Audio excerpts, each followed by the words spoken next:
Global War 36 enthusiast here with Operation GoldenEye, turn 18.6, Italy. It is January 1945. Poor Italy doesn't get a tech roll because its major factory in northern Italy has been bombed and it's damaged. I have 14 IPPs to spend. I'm going to buy 5 militia for 10 and finish the fortification in Rome for 4. Combat movement, I don't have any. Non-combat movement, I'm thinking about going, let's see. Wait, does he have, I forget if Panzer J, he might have a fighter on that carrier. I could go 1, 2, 3, 4. No, I don't have long-range aircraft. I was thinking of flying to Gibraltar and actually bringing an infantry back to northern Italy. That's the situation I'm in right now. But I guess I'm going to have no non-combat movement. Place units, I've got 5 militia. You can see the pressure that is being applied. I haven't processed the turn, but with the Allies coming into southern France, I think I'll put in 3 militia into northern, I'll put in 4 militia into northern Italy. So that will get me up to 8. I had 4, added 4, so that gets me up to 8. And then I'll put the last guy in Rome, so that'll get me up to 7. And then I'll finish the fortification in Rome. And I will collect, I'm at 7 with Italy. And then I get 2 for Suez and 2 for Gibraltar, so Italy ends the turn with 11.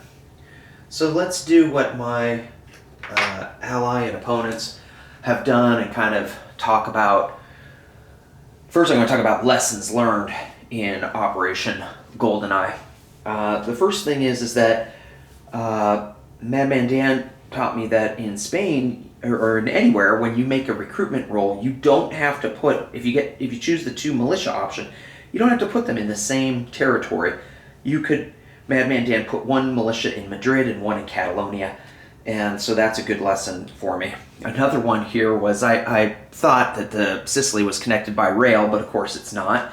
So I tried to rail a unit from Sicily, I think up to northern Italy, so that was a little pointer. Of course, if you just look at the map, you can see there's no rail down. It wouldn't make sense. So another rule I learned was that facilities must be possessed at the start of the turn in order for you to utilize them. Madman Dan was so clever when he showed me that down here in Sevastopol, he took a coastal sub and railed it up to the Baltic Sea. I thought that was so clever, and it's one of those rules when you're reading the book or when you're reading the rule book at the start of the game. You read that, but it doesn't sink in until actually you see someone utilize it. That was really clever. Okay, so there was an important. Let's talk kind of about some mistakes that happened. Early on, the Vichy were active down here in an early struggle to see if maybe I could knock them out of northern Algeria. And I came in to battle the heavy cruiser that Panzer J had brought over and left in C-Zone 80.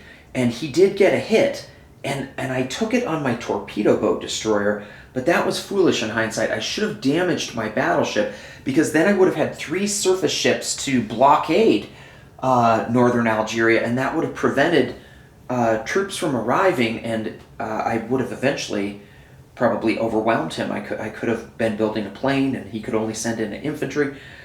So that was a missed opportunity. It's pretty rare for the Vichy to be in a position that they could actually blockade the Free French capital, have enough ships to do it, and so I really dropped the ball there on that. There was some cleverness by Madman Dan up here when he signed the Molotov-Ribbentrop Pact, and then he rapidly captured the Baltic states, but then he violated, he broke the Molotov-Ribbentrop Pact. That was so clever, because I thought, no, it wouldn't make sense for the USSR to sign, but I think that was really a very brilliant move. Again, another Madman Dan genius move. There was a Lend-Lease rule that we hadn't quite been playing right. When you do Lend-Lease, let's say that the FEC is doing Lend-Lease, they have to utilize a factory to build the Lend-Lease unit, and that dramatically decreases the productive capacity of countries like ANZAC and FEC that start off with only one factory. So if you do use them to send your Lend-Lease, it's going to diminish those nations' ability to produce units that turn. So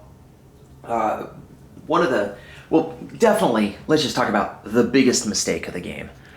It seems to be a common theme that the biggest mistakes of the games have been my mistakes. This declaration of war by Italy, in hindsight, was terrible. Absolutely terrible. It's funny, Panzer J said it left him scratching his head. Yeah, exactly.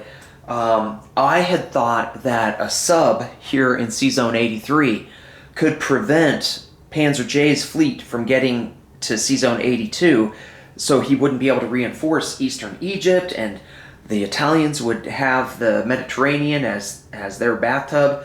That was my rationale for why I declared war with Italy. But it turns out that submarines, and I should have known this because I'm the one who bolded it in the frequently asked questions on the Axis and Allies forums, submarines do not prevent non-combat movement. So Panzer J just waltzed in and moved his British Navy back into the Mediterranean. It was disastrous for me, and I spent the rest of the game like living in fear that Italy was going to fall. I took an attack in eastern Egypt that I would say had maybe only 25-30% chance of success. Got super lucky. I think it was the first round that I can't remember, but I remember there was one particular round that I got really lucky. Maybe it was anyway. So that saved me, because otherwise he could have brought transports around or something. But it was really smart what Knights Templar did to build from the minor port here in Murcia, Valencia, to have the Americans build these transports, because you had the British fleet to protect the American transports, and the Americans had the factories to produce the units from, and the British were just providing protection with their ships.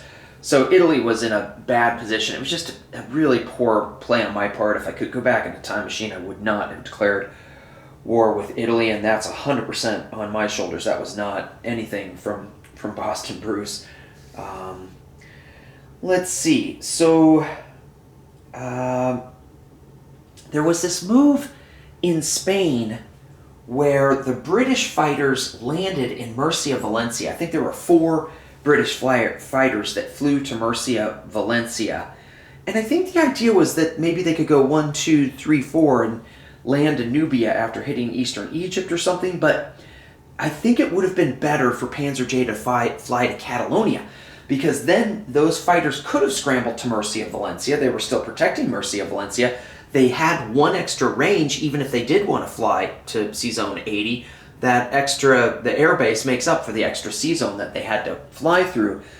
And then when Knights Templar landed his bombers in Catalonia, probably he wanted that extra range there, that airbase, then the fighters would have protected them. So I think that was a lack of coordination and maybe communication between Knights Templar and Panzer J. And I want to contrast that with what you see down here in eastern Egypt, which was phenomenal coordination between Boss and Bruce and myself. I mean, it was an absolute joy being allies with Boss and Bruce. Spoke to him almost every morning as I was driving to work. Just had a lot of great conversations and a lot of cross-pollination of ideas. He's a very clever, aggressive player, and he's innovative and thinks outside the box, and came up with a lot of really good ideas, like this attack in Catalonia. First of all, he saw that attack could be made, and he also saw that if I developed long-range aircraft, that I could pick up that airborne and make it to Catalonia and use that airborne as cannon fodder. So his aggression coupled with, I'm kind of a odds person, so I was helping him out with the odds, and I proud to say I helped him with that airborne airdrop in the Pacific Northwest. So we were just really good teammates, worked together, coordinated closely together, and I just think it shows the power of the hive mind when two heads are better than one. So we worked really well together. He's an absolutely brilliant player who just did a masterful job here with Japan.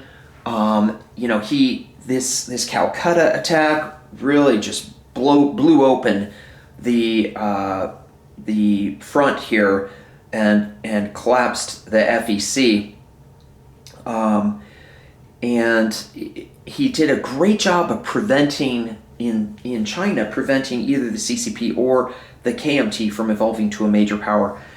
I played 2 solo games before I started playing YouTube Wars, and in my first solo game that I learned right away, oh my god, you have to protect Calcutta because it's almost like a double money island. You got the money islands here, this is the second money islands in a way, because there's so many resources there. And to have that amount of money transferred over to the Japanese and taken away from the Allies really makes a big difference. So that's one of the things I learned. But then I've had 3 more YouTube wars. And in the first one, I was the USSR, and the CCP evolved to a major power, and they were just, oh my gosh, the CCP as a major power, just amazingly powerful, very dangerous. In the second game, I was the Allies, and Madman Dan, I believe, evolved the KMT in that game to a major power, and again, very dramatic effect. And then in this game, Boss and Bruce prevented either of those events from happening. Neither one of them evolved. And what I was just thinking is, wow, China has made a big difference. If the KMT evolves to a major power, that in that game the Allies won. If the CCP evolved to a major power in that game, the Soviets won. And in this game where the Axis prevented either Chinese minor power from evolving to a major power, the Axis prevailed. So it might just kind of be a general rule of thumb. It's pretty important. It doesn't seem like it's that important, but I think it's pretty important to prevent evolution in China, and I give props to Boston Bruce for that. He really did a good job with his Navy. There were a couple times that Knights Templar sent his Navy out there. I think they were down here in maybe the Line Islands, Gilbert Islands or something, and Boston Bruce pounced on him and punched him in the nose, and then Knights Templar had to fall back. And then there was another time that Knights Templar tried to come north, and Boston Bruce hit him with a kamikaze, and he got lucky and got the target selection, picking that carrier. Ouch, that hurt to see those planes sunk. So I think the really good move, the most important decision for Boston Bruce in the game was his decision to defend Japan with a strong naval presence rather than the coastal defense or coastal artillery and fortification strategy that he had last game. So really, it was an honor playing with you, Boston Bruce. Okay, just to go back briefly here to Panzer J.